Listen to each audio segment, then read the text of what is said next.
just raise your hand and wave at me and I'll talk louder, but I'm a mover when I talk. I'm a third grade teacher, and so I roam. I can't stand in one place. So I wanted to also welcome you back and thank you for having me. You all and Florence are doing such amazing work with young people, and I feel proud to be here to get to spend just a little bit of time with you this morning.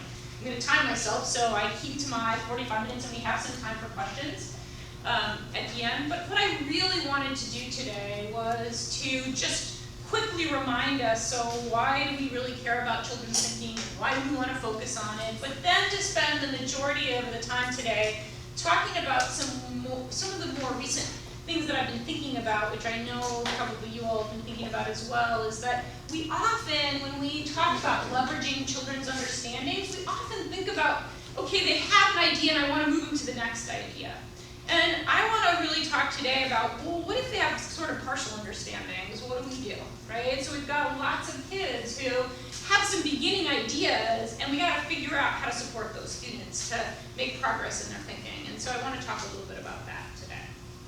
So I want to start with a really old video. This is Keisha. It will be hard to see, but you'll be able to, I think you'll be able to hear her. You just need to hear her. Kind of dark. Keisha was a first grader when I talked to her, and she was from Prince George's County in Maryland. And she's going to solve the problem. Keisha has 6 beads. How many more beads does she need to collect to have 13 beads altogether? So I'm going to have you listen to her and talk to your neighbor about what she did.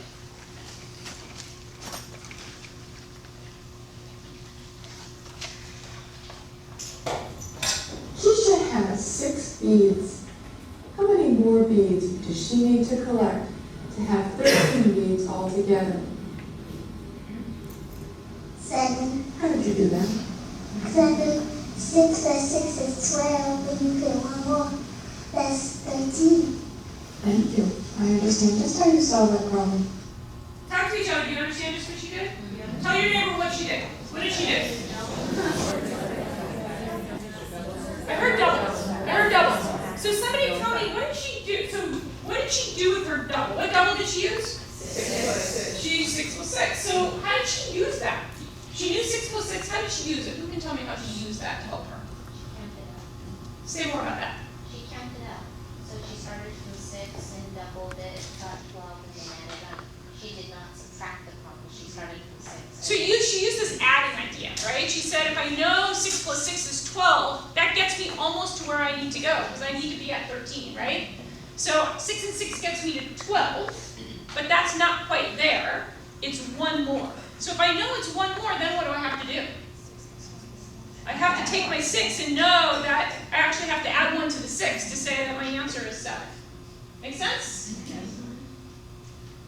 If we had just ended that at Keisha saying 7, we would have had no idea what she just did, right? Because she was fast, you all, right? Do you remember that? She was right on that. It's 7. So our first response is going to be, oh, she knows her number fact. She knows that 6 plus 7 is 13. So one of the reasons why we do so much work around children's thinking is because children are thinking about these problems and solving them in ways that we just never knew, right? And unless we ask them, unless we say, how did you get that? We're going to make assumptions about what kids are doing. And our goal here is to challenge our assumptions and try and ask kids, what are you doing? Because knowing that Keisha is using 6 plus 6 tells us a lot about her thinking.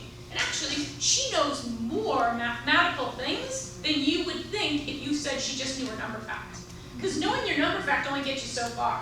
Being able to use doubles and doubles plus 1 to solve a problem that 6 plus box equals 13 tells us she knows some ideas about the properties of arithmetic, and that she knows some ideas about parts and wholes and how to use those to help her solve problems, right? So she actually we find out she knows a lot more than we would have thought she knew if we just knew she knew the number fact. Does that make sense? So there turns out to be lots and lots of kids like Keisha. And it turns out that it isn't just the kids who we always thought were good in math. That kids across the board in our research show us that they know tremendous amounts about mathematics if we ask them and if we check in about their understanding. In our preschool work that we've been doing, we're finding that they know even more than we thought. So our job in CGI has been to say, research has helped us understand a lot about children's thinking. How can we share that information with teachers so that they can make good instructional decisions? Right? That's our job. Because you can't be responsible for learning all of the trajectories of all of kids' thinking as teachers, so we can, right, for research, and how can we share those with you? So what we've tried to do is lay those out in a way that teachers can use, right, that are useful and helpful for you. So in our work, over the years, one of the things that we've been trying to do is to figure out, so how do teachers use this knowledge, and what is it that turns out to be productive classroom practice around using children's thinking, right? So one of the things that became really important and apparent to us is that we find that asking kids like Keisha just to explain her idea is a good first step, but it's not enough, okay? So in the classrooms that we studied, 98% of the time, teachers ask kids to explain their thinking. Now these were in CGI classrooms, right? These are, all these classrooms we studied were CGI classrooms. So it's not surprising that they said to kids, how did you do that? Because that's not common in other classrooms, right? But in these classrooms, 98% of the time, teachers ask kids to explain. In 91% of the occasions, teachers said right away, I'm going to ask you about your thinking, right? So kids knew that it was coming. And in 76% of them, teachers said, ask the students to elaborate on their thinking, okay? So they're asking them to explain and they're asking them to elaborate, and they would remind other people to listen to them, to listen to the kids, right? I like the way Megan's paying close attention to what Cheryl is about to share. You guys all have seen that. What's interesting about this happened in all of the classrooms that we studied. But the classrooms that we studied really varied in student outcomes. So even though all the teachers were doing this, not all of the kids in these classrooms were achieving as high mathematically. That makes sense? So what we found is that it's not enough just to set this environment. That our job as a teacher is to take that next step and to probe kids' thinking, right? And to get kids to engage with each other's ideas. So in the classrooms where the kids were doing the best, the teachers were following up on kids' thinking. They were asking them, well, what did you do with that 10, right? Tell me more about what you just did there. Okay. In the classrooms where kids had to explain their whole idea, right? They had to work their way all through the strategy, so you don't interrupt them at the beginning. They have to work through the whole idea, right? And sometimes that takes teachers' questions. When kids explain their whole idea in classrooms where that happens a lot, the kids in that class do better mathematically. So it matters when you as a teacher, that it's surprising how often we as teachers interrupt kids. Right? Partly because we feel like we have to move on, partly because we feel like we have to get to more kids, right? And so we don't let kids fully explain. We interrupt. Or we say, ooh, I hear what you're doing. I've done this bunch. Oh, I know what you're going to do. I got it. I heard you. You know, you get the first part, you know where they're going to go. So you stop them and say, oh, I know just what you're going to do. And then you walk away. It turns out that's not so good, right? I had a kid say to me once, in my class, we have to explain the whole thing. Because I walked away, right? So I think that's a habit we get in. And part of the goal is to stick with kids. Well, we can't listen to all kids explain all the time, right? It's impossible. And we do have to move on. So one of the things is that you don't have to explain every day. You just have to regularly get a chance to work through it. Well, one of the ways that happens is because you talk to other people. It doesn't have to be an explanation you give to the teacher. You can explain to your partner. And if you explain all the way through to your partner, right, it matters. What's the most interesting in our data is that I can explain to you, and that helps you, and it helps me. It helps both of us. You don't have to be the one that explains. If you listen to somebody who explains through their whole idea, it's good for you. Okay? We have this idea in school that explaining your idea, right, is only good for certain kids, right? That it's either only good for the high flyers or it's only good for the struggling kids. Turns out that's not true. Every single student in this study benefited, if they had a chance to either explain during the day or listen to somebody else explain. So think about share out. If you have a chance to share your strategy to the class, the whole class got to hear you explain, right? So there's real benefits to having that happen. So in the study, kids did better in classrooms where they got to explain through their whole idea, and they got to either engage in somebody else's idea in a really detailed way, or somebody engaged with their idea. This detailed way is important here, you all. So just saying I use the same strategy, really good, but not enough to impact student achievement. So you know we do that thumbs up, or how many people did it Megan's way, really important to do, but if you only do that, kids don't do better. They have to be able to engage in a detailed way. So they have to be able to pay attention to the details of what you did and say, oh, okay, why did you put the 3 on top of the 7? I don't get that, right? Or to be able to listen to you explain in detail, right? That's the kind of engagement that matters for student outcomes. The challenge is that that is actually really hard to do. Okay, as you all know, getting kids to engage with each other's idea in a really detailed way as a teacher is really hard to do. We're not good at that as students, right? So there are 3 ways in which we've talked about the ways in which kids engage with each other's ideas. So you can compare your idea to another. So you can say, oh, we both used counters.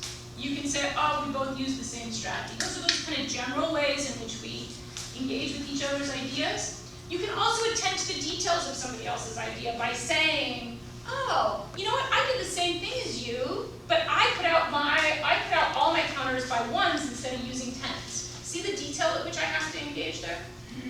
Or you can build on or add to another student's idea by saying something like, oh, you know what, I see what you did. You could do that by also grouping these by 10s. Or you could do these also by, right? So if you add on to somebody's idea, so these 2 here are the ones that actually contributed to student achievement. If kids either added to somebody else's idea, right, or attended to the details, kids did better. All this means, you all, is that we ought to get kids to detail their ideas in math class. Everywhere, all the time. Okay? But really, really hard to do. And it's really, really hard to do because kids think really differently. Kids are really different people. Some kids don't like to partner with some kids. Some kids don't like to talk in a partnership. Some kids get uptight and get worried that they're not doing it right and don't want to share with somebody. So it becomes the teacher's job to help students figure out how to engage with each other's ideas. And that is actually not an easy thing to do. So I want to show you this example. So the problem these 2 boys are solving is Ryan bought, I think they're doing 4 packages of muffins for, oh no, maybe they're doing 6 packages of muffins for the writing celebration. And each package has 45 muffins. How many muffins did Ryan burn? Got that? Let's watch them. So they've unpacked the problem as a class, and they're in pairs, and they're trying to solve the problem together.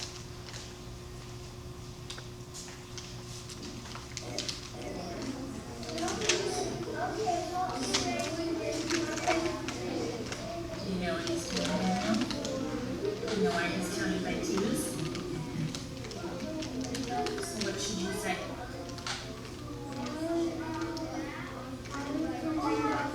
Great question. Because I'm beginning 10s, having 6 times 2. Yeah. Yeah. Is that what you're doing? Yeah.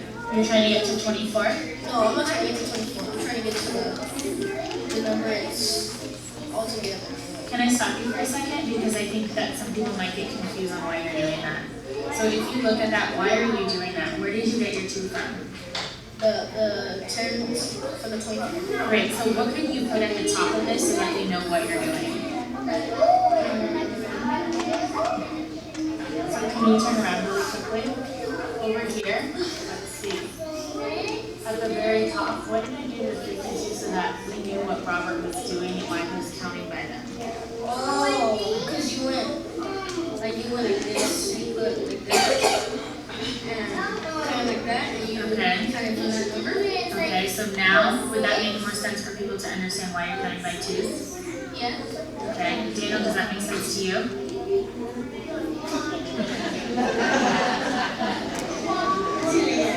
Are you sure? Okay.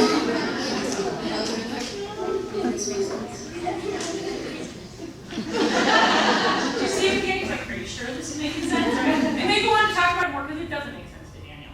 So talk to your neighbor, what did you notice the teacher doing in here to support the kids to engage, these two boys to engage with each other's ideas? What did the teacher do? Talk to each other.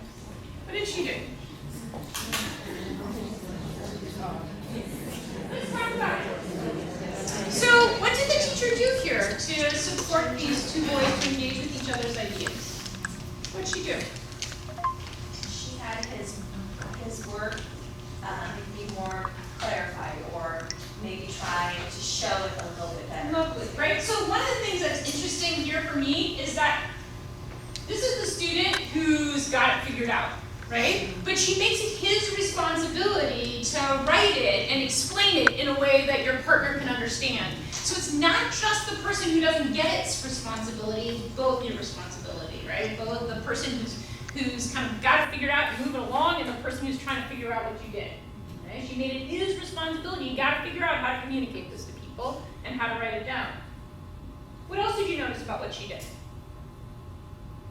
She had them look at it, turn around, and she showed them an example. So they had done an example earlier in class where she had notated something and he couldn't figure out what to do, so she referred him back to that and said, would this help you? Can you use something like this? So that's part of the problem, kids don't know what to do or say, right? So having things they can reference that help them say, could you try that? Would that work for you? Right? What else did you notice? I like the whole clipboard. They were sitting elbow to elbow, knee to knee, Yeah. the whole clipboard. I never thought of giving one of them a clipboard. I don't know why. So in this class, they each have clipboards. In some classes, they have one clipboard for the pair, right? And you can think about how that works for you. But the idea is they both, in this class, have to represent their ideas and then share them with each other.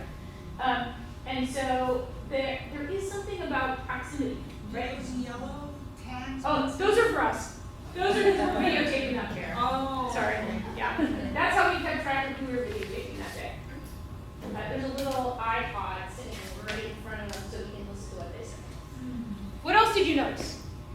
Yeah. Well, I noticed that, he set the tone for an environment because Daniel was comfortable to say, I don't know what you guys are talking about. So most kids try to, say, oh, I know, sure. Yeah. They would have said yes. Yeah. And exactly. So it was hard to hear at the beginning. Did you hear what she did at the beginning? Did anybody hear what she did at the beginning? She stops in and she's listening in, right? So it was a nice thing where you listen first. And then she says to Daniel, are you understanding what he's saying? And Daniel says, no. And she says, well, what are you gonna, can you ask him something? Right? Can you ask him something? And she gets Daniel to ask the question. She doesn't ask it, Daniel asks it. But he asks exactly the question she says, right? She says, do you know where those twos came from or whatever it is? And he says, no. And so she says, can you ask the question? He says, where did those twos come from? Right? And then she says, good job, Daniel. You asked a really good question, right? So she's positioning, a big part of this work is positioning the kids as confident, right? Is being able to say, that was a good idea. You asked it well, and it worked for you because you got him to explain to you. Right? Yeah. I like how there's this content piece, right? And then there's like that layer of all the mathematical practices that are just embedded in the use of models, and how he's asking to explain his thinking, and just things that they're just so embedded just in that discourse between the teacher and students. I think that's very robust. So when kids engage with each other's ideas around problems like this, all of the math practices that we're supposed to be using come into play. Right? And the key is for the teacher to help the kids detail their ideas. She helped them detail their ideas both by getting one of them to say, let's make sure you're really clear about what you're doing, and to the other one by saying, you gotta ask questions. Right? It's your job to ask questions and ask specific questions. But she also positions them both as being able to do it. She positions them both as, okay, you can explain, and so she gets both of them to see you can do this. And what's really lovely is that he sees it as his responsibility now to make sure that his partner understands. So at the end, he's like, you don't really get it, do you? He's like, yeah, no. And so he explains it again, right? Like they both have to be responsible for making sure each other get it, right? This takes a lot of work, you all, right? I'm sure that you understand that it takes a lot of work, and it doesn't happen in a month, right? This is a years-long process of intervening in the moment. There are lots of things we can do to set norms, but what really helps kids is this intervening in the moment, where she just stops in and asks a quick question, or notes that you guys gotta really make sure you understand this. Because kids are really good at just explaining, and then the other person explains, but they never really know what each other does. Yeah? Did he do his work and then he was explaining, or was he explaining as he did his work? These two kids had already solved the problem and they were explaining to each other. Got it. Sometimes in this class they solve it together. They actually do the solution, so they have to negotiate up front how they're going to solve it, and then they both solve it, and then they talk about it, but in this case they solved it separately. And these two kids are not mathematically in the same space. They have really different understandings, but they like each other and they get along really well. So figuring out how to pair kids together is complicated, right? Because you all know the social dimension plays a huge role in the actual being able to work together. When we ask kids in this class, kind of, you know, are there people they would rather not work with at the end of the year, they said, most of them said no, but some of the kids would say, well, you know, if I had a fight with so-and-so on the yard that day, I don't want to come in and work with them in math, right? Like, so all of the outside kind of things that go on influence their ability to work together. There's no perfect way to pair kids, right? Except to not keep them in the same pair all the time. So, because your job is this in-the-moment support, to get kids to explain, to attend in details, right? Trying to figure out what kids know and understand becomes really important to your job as a teacher, being able to pick up those ideas that kids have and be able to ask kids these kinds of questions. So I want to spend the rest of the time really talking about and thinking about how we as teachers draw out and build on kids' understandings, and particularly their partial understandings. Not those things that they have all figured out, but how do we notice important things about what they're doing and leverage them? So I want to start with some examples. We're going to go through a bunch of examples of how we would do this. And one of the things that I want to really, really hit home is that all of our kids understand something about what they're doing. And our job is to figure out what it is. And that it may be a very small piece that they understand, but they all have some knowledge that they're bringing to this task, and we got to figure out what that is. And that is the key to being able to build on kids' ideas, right? Is to get really good at identifying what are those things that kids understand. So one of the things we did in this preschool TKK work we were doing was we gave these tasks where we asked kids, the most common task we ask kids in preschool is to count 8 bears. Really common assessment task. We also asked them to count 31 pennies. Okay? Turned out kids did better on the 31 pennies task than they did on the 8 bears task. Why would that be? See, I see all these funky faces. Why would kids do better on the 31 pennies task than on the 8 bears task? Talk to your neighbor about that. Why could that be? It's a hard problem. Why would they do better on the 31 pennies than the 8 bears? So, it doesn't matter that it's pennies, you all. We could have had them count anything. It's the fact that there are 31. So why might they do better on that test? And what would it mean to do better? Is probably the really important question. Any ideas? So, go ahead. Maybe there's just a little bit more focus on that number of 31, kind of when you tell the kids you have 49 seconds to finish this task. Versus 8, they think it's simple. So there is something about having to work through the 31 pennies, right? What we saw was that kids would start counting, and they made mistakes at the beginning, and they kind of worked their way through the mistakes. So think about one of the most important things for kids counting these bears or pennies is was one-to-one correspondence. That one number word goes with one bear, right, or one penny. Well, when they started counting the pennies, they got much better at only putting one number word to each penny, because they got into a rhythm, right? Like I got up into this big amount and I got to really keep careful track. They slide them. They tend to make their mistakes right away. They miscounted at the beginning, and they messed up one-to-one correspondence. But when we had them count 31 pennies, we also got a chance to see how much they knew. Because they may mess up at the beginning, but then they kind of picked up one-to-one, and then they lost it a little in the middle, and then they picked it up again at the end, right? We got to see the kids who messed up the number sequence in 7, 8, 9, picked that up again in 14, 15, 16, right? And they got those right. So had I not asked them that, I would never have known they could count at all in the teens, right? I would have assumed if you can't count to 5, you can't count in the teens. Right? Turns out that's not true. Turns out kids can count in the teens, right? We had kids who could count in the 20s who couldn't count in the teens, which we see a lot, right? They could count in the, they could count a little bit, then they messed up a little bit in the teens, and then they could count in their 20s again. So the idea here is that when you give a bigger task, a much more open-ended, bigger task, you give kids more chance to show you what they know, right? There's more opportunity for them to show you something that they know. And so it also gives me a little sense of a little bit of what they know. They may not count all the 31 pennies correct, but they know something. So we also asked Marcella to count these 15 colored bears. All she could do was count to 3. That's all she could do. She could go 1, 2, 3, 1, 2, 3, 1, 2, 3. But what she ended up doing is she lined up groups of 3. So she went 1, 2, 3, 1, 2, 3, 1, 2, 3, 1, 2, 3, 1, 2, 3. She couldn't tell me how many bears there are here, but she could make groups of 3. If I had only given her 5 bears or 6 bears, I wouldn't have known, right, that she actually could group things by groups of 3. So, and I wouldn't have known she could count the whole collection. So a really important part of being able to count is knowing that you have to count the whole thing. She counted the whole thing, but she just counted them 1, 2, 3, 1, 2, 3, 1, 2, 3. If I know she can make groups of 3, that helps me know something about what she knows and helps me think about what to work on next for her. Okay?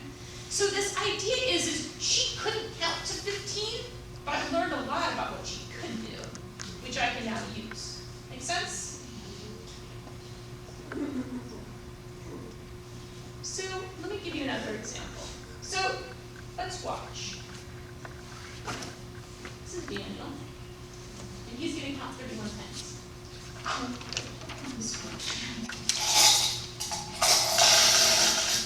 You know what those are? Yeah, good job. What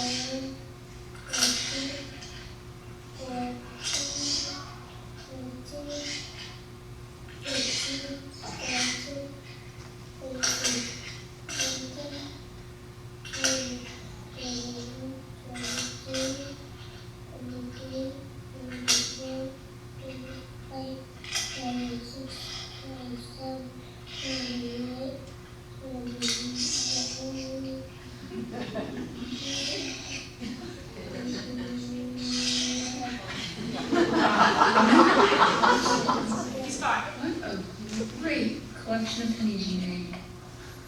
So, do you think that you could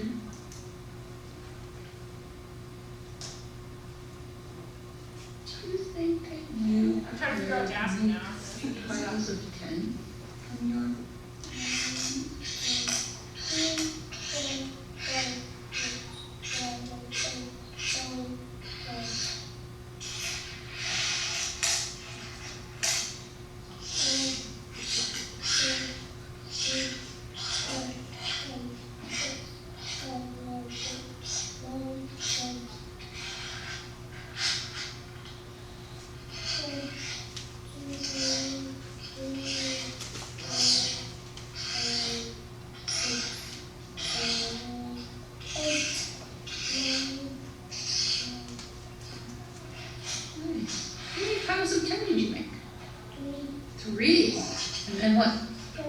one left over. So how many do you have now in your collection? How many pennies do you have?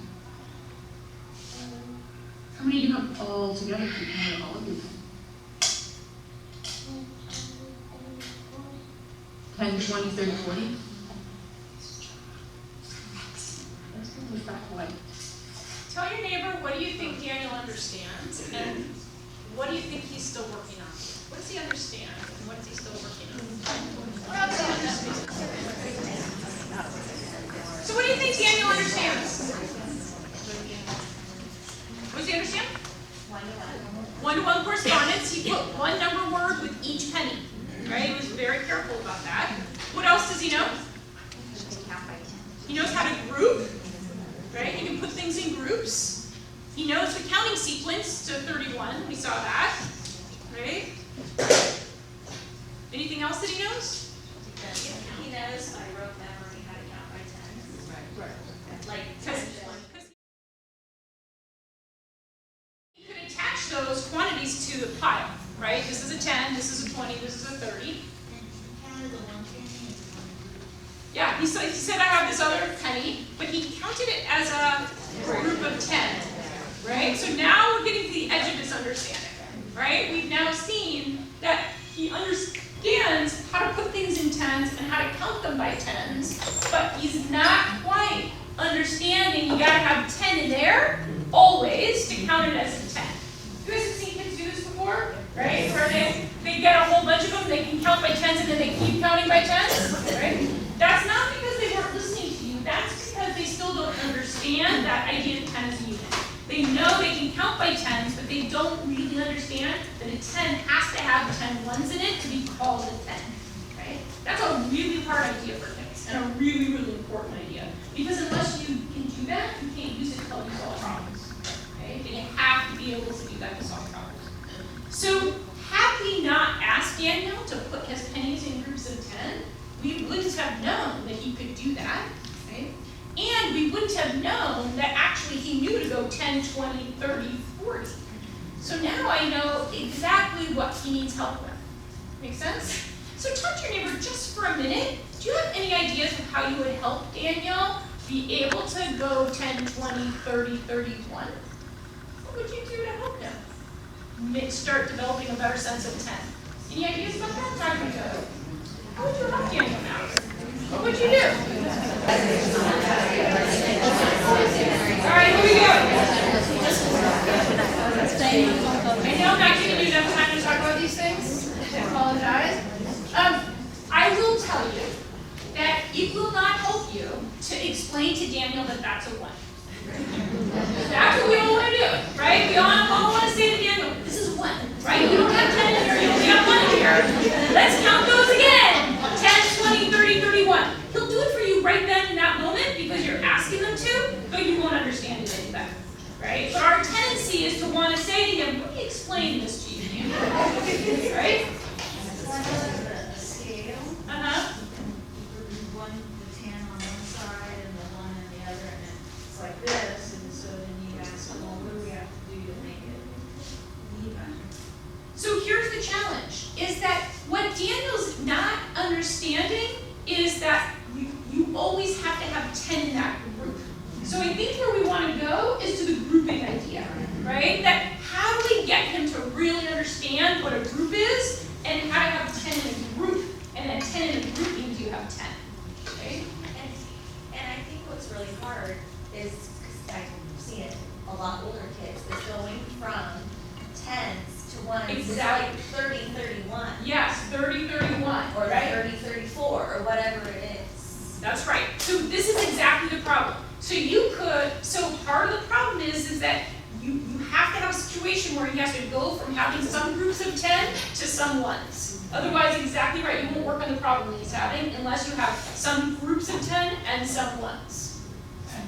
So there are lots of ways to work on this, right? One is to have him count a whole bunch more collections, right, where he has these quantities, and then let him do something like put those on a hundreds chart and see what number he lands on, right? So if you lay those out on a hundreds chart, he'd end up at 31, and he'd look down and go, oh, it's 31, not 40, right? So sometimes tools can help you, right?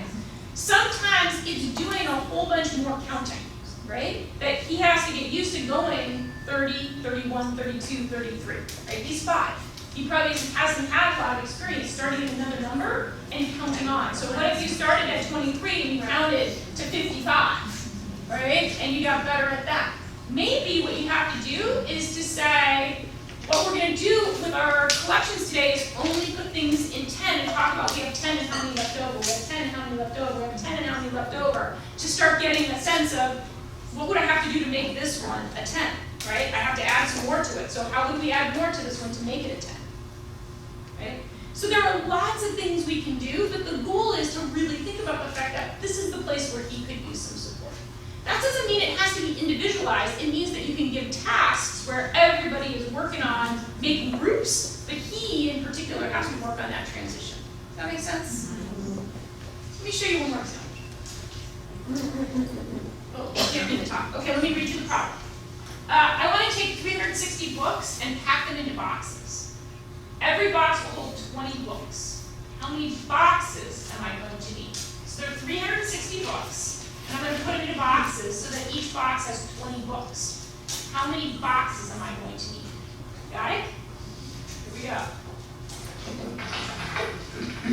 It says, I want to take 300, listen to the whole problem. I want to take 360 books and pack them into boxes. Every box will hold 20 books. How many boxes am I going to need? So there's 360 books I have to get in boxes. And I have 20 books fit in a box. How many boxes do I need to pack? Wait, say it again. Start again. Tell me what you're thinking. You did 20, 40, 60, 80, 100. So there's 5 boxes already. Should you keep track of it on paper or something? Or are you going to do it all in your brain? So 100. Okay. Mm-hmm. Okay. Mm-hmm.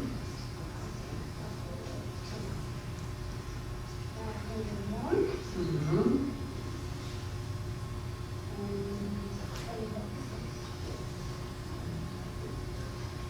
And you have to go to what number? 360. 360. Gonna add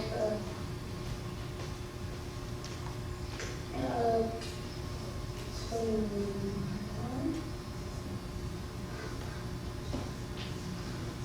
It'll be 1 box. Hmm? And that'll be after 18. 21. Mm-hmm. It'll be 1 box. Mm-hmm. 21. It'll be. So how many boxes is that going to be?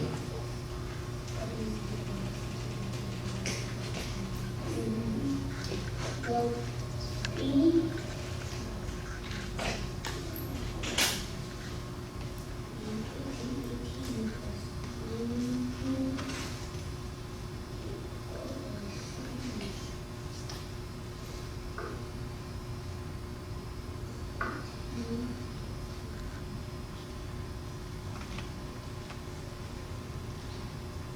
You know, do you want to interrupt right now? Are you feeling tempted? 38. 38, that's a lot. So 38 is not right, right? No. 18? Yes. So what does he know? Talk to your neighbor, what does he know and where is he getting stuck? What's the partial understanding he has? What does he know and where is he getting stuck?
understood that he needed 5 boxes for the 100.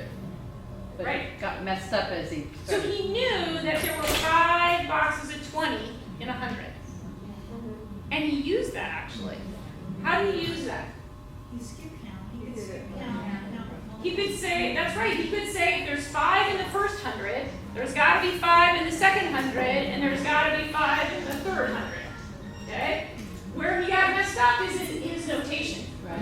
Right? How he kept track of his groups is where he got mixed up. Right?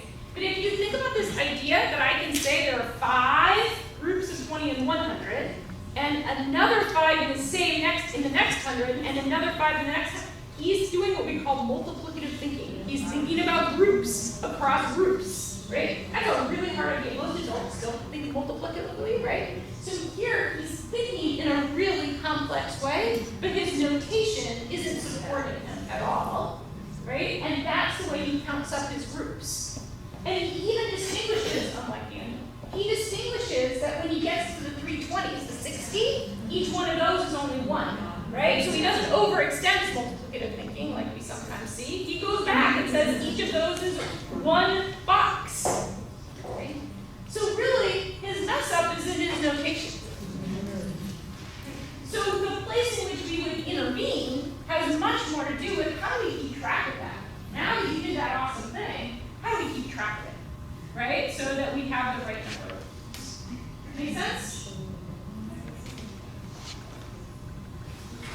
Oh, oops, sorry.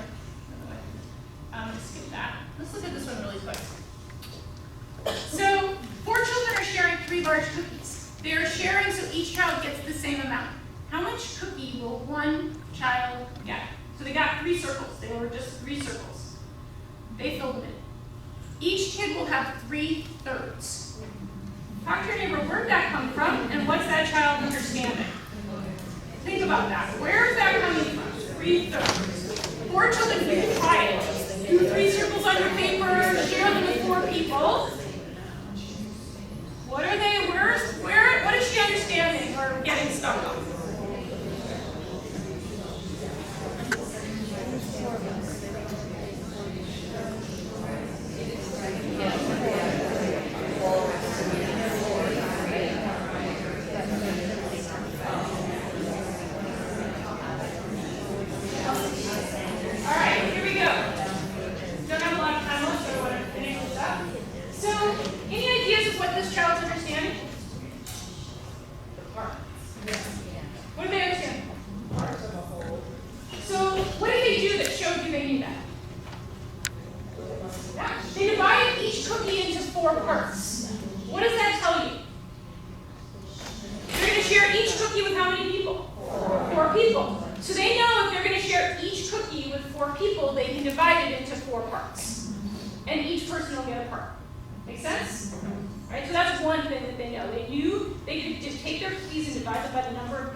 So instead of starting over and reteaching, teaching here, we can say, oh my gosh, they already understand a lot of what they need to be able to do.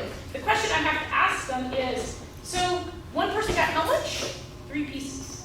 So 3 pieces. Can you show me those 3 pieces in one cookie? What would that look like? As soon as they put them in one cookie, they're going to see they got 3/4 of a cookie, right? So the way in which we would engage us to would be completely different if we understood what they need. Make sense? So I want to just end by highlighting what advises us to pay attention to partial understanding. Why am I pushing this? Find out what it is that they do know. What partial little piece do they know, even if they don't know the whole thing? Why do I care about that? Tell your neighbor, and then I'm going to show you my list. Why do you think I care so much about paying attention to partial understandings?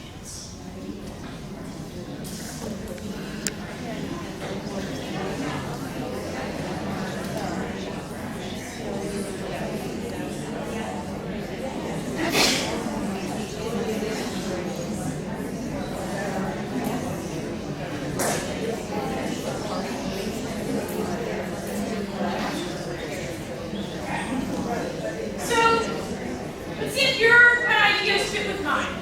Okay? So, one of the things that I care a lot about is these ideas of equity and this notion that every single child in our class has an opportunity to be successful in mathematics. And one of the things that partial understandings do is it creates space to help every single student see themselves as competent. So if it's not just the kids who are quick and get the right answer, but it's the kids who put out an idea, it's actually a really helpful idea, even if they got the answer wrong, right? That it helps me see myself as I know something. I don't have to know everything to know something about mathematics, right? So everybody finds a way to contribute something to the class. So in the girl who said 3/3, I can say to her, share how you share your cookies. Because she shared her cookies perfectly, right? I can say, show the class how you shared your cookies, even though she got the answer wrong. So I can find something in everything somebody did to help them see themselves as competent. Because we know if they see themselves as competent, they're going to be way more willing to try something new and to persevere, right? So our job is to help them see themselves as competent. It also helps create these openings so that I can then build on their understanding. So I don't have to start over. I can start from where they are and say, ooh, you're so close. Now let's do this next little part. And probably really important for me, it creates this broader notion of what counts as knowing and understanding mathematics. So instead of it being speed and accuracy, now it's I have a good idea. I think lots of people can have good ideas that contribute to all of our understandings.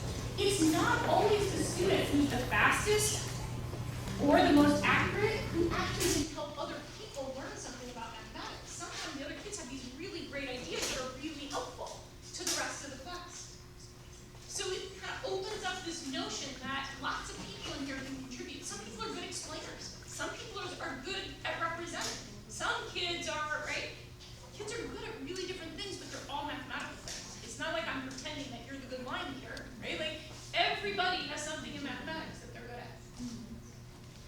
And it disrupts what I call this binary that you either know math or you don't know it. Kids really quickly decide they're either a math person or not a math person. By 3rd grade, most kids have decided they don't want to, most girls, have decided they don't want to pursue mathematics anymore. 3rd grade. In our data we just collected in San Francisco, by 2nd grade, kids were starting to decide they weren't very good at math anymore. Okay? So because it's this binary, you either get it or you don't get it. And we have to challenge that notion that kids either get it or don't get it. There's so much stuff in between, right? That can help kids start seeing that they are really good at math. If we're going to do this, right, we have to get rid of this idea of mastery. In schools, all the time, there is this pervasive notion that you've mastered it and we're done. Okay? Well, gee whiz, think about Daniel. What does he math, the kid who counted to 31 pennies? He still has a lot to learn about counting, right? And he's learning it. If we said he's mastered it and he's done,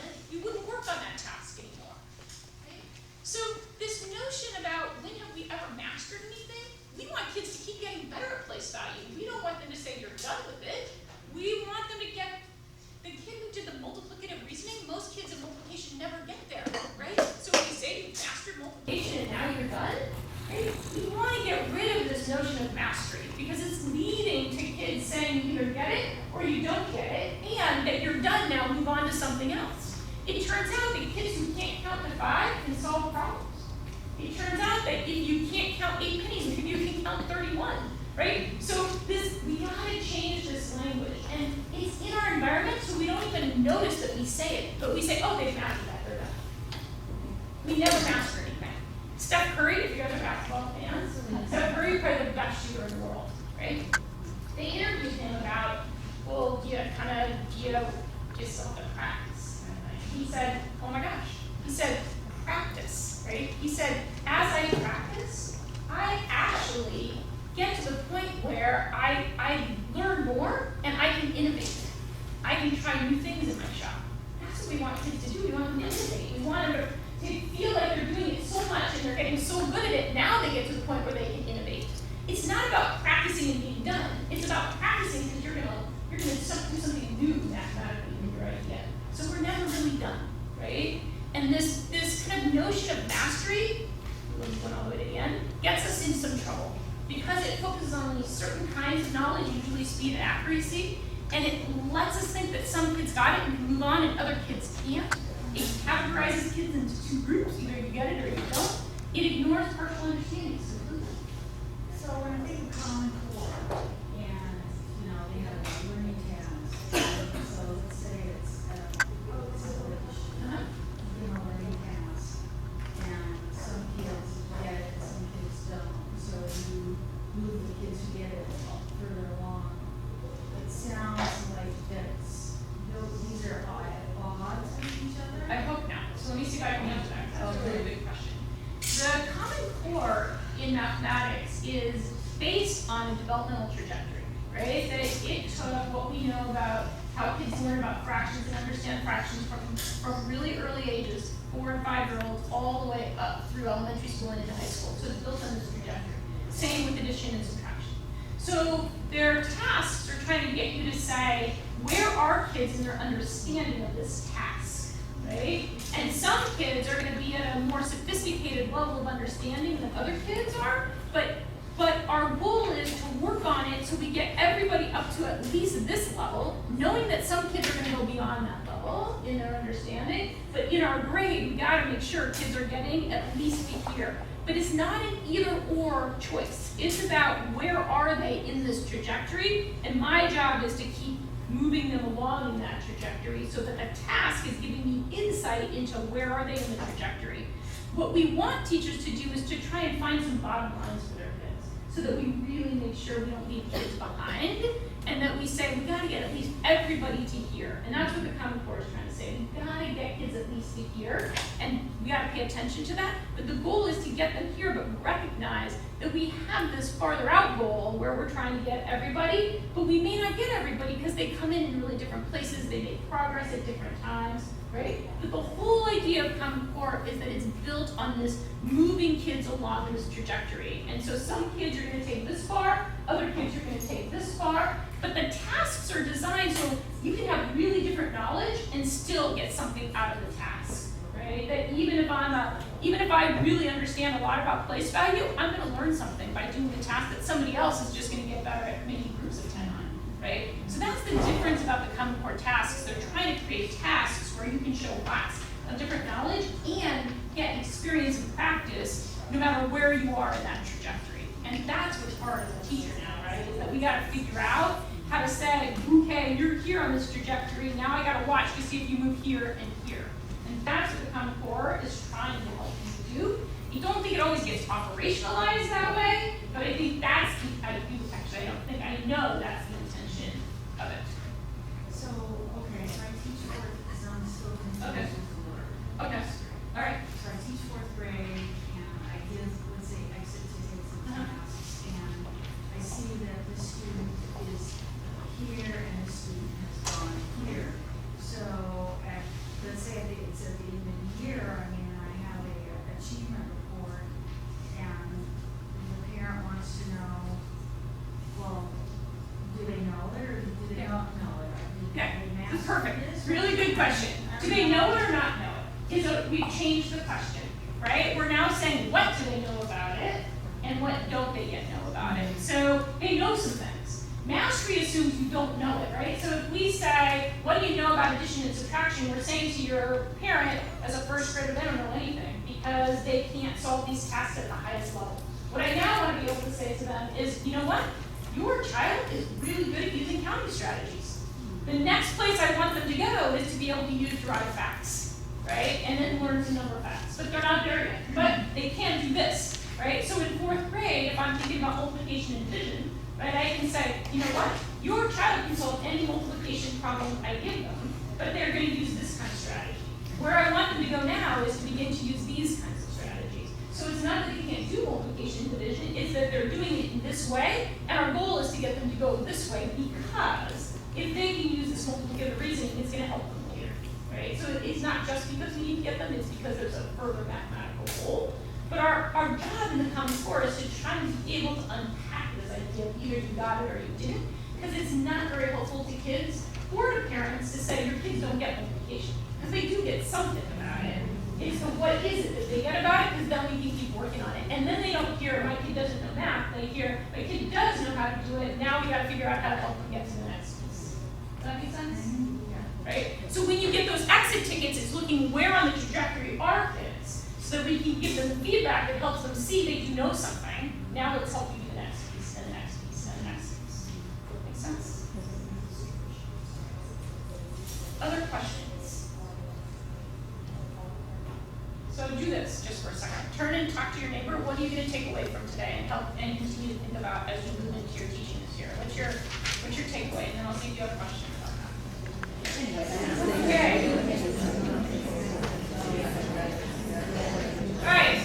So I want to kind of send you off for the rest of your day. And I hope one of the things that you think is that our job is to look for those little pieces of understanding kids have, right? Not how can they do everything completely, but what are those little pieces? Because if I can find those little pieces, they're going to feel better, and I'm going to feel better. We're going to all see that we're making progress, right? So find and look for those little pieces of understandings that kids have. We can't build on what kids don't know. We can build on what they do know, right? We gotta find that place where they know something and don't.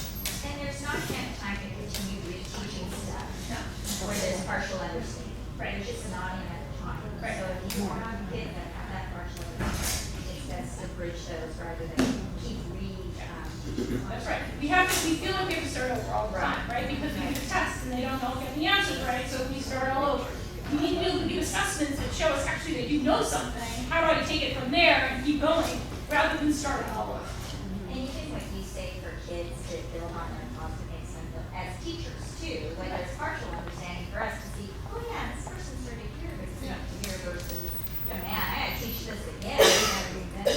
Or that you are doing a good job and kids are learning something, right? It's just that they don't all learn at the same time. They don't all go from being able to count 31 pennies to all of a sudden being able to count 31 pennies, right? That comes in little itty steps. And for some kids, the beginning steps take a little bit longer, and once they get them, they go really fast. For other kids, they kind of move along in a pretty even way. For other kids, right, they go really fast at the beginning and they kind of get stuck at the end, right? So the notion is we don't all learn in exactly the same pattern, right? And so this opens up spaces for kids to say, oh, I may be moving a little slow right now, but I'm going to get this.